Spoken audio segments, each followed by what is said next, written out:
नारळी पौर्णिमेसाठी ना वेगळा भात शिजवायचा ना जास्तीची मेहनत, फक्त कुकरच्या एका शिट्टीत मस्त असा पारंपरिक पदार्थ करूया। तर त्यासाठी आधी तर काय केलं, एक मोठा चमचा साजूक तूप कुकरमध्ये गरम केलं, त्यामध्ये 2 चमचे बदामाचे तुकडे, 10 ते 12 काजूच्या पाकळ्या, 5 लवंगा हे आपल्याला 2 ते 3 मिनिटं परतवून घ्यायचं। पुन्हा ह्यामध्ये 1 वाटी ओल्या नारळाचा किस घातला, तो साधारणतः 5 ते 7 मिनिटं परतवून घेतला। पाऊण वाटी धुतलेला तांदूळ घालायचा, तांदूळ गरम होईल इतपतच परतवून घ्यायचं।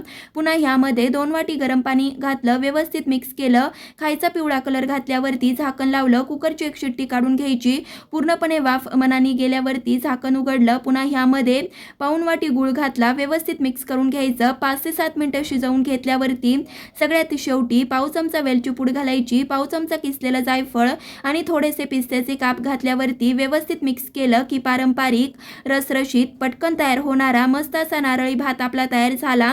त्यामुळे तुम्ही सुद्धा नक्कीच करून पहा, कसा वाटला कमेंट करायला विसरू नका, लाईक शेअर सबस्क्राईब ही नक्कीच करा। धन्यवाद।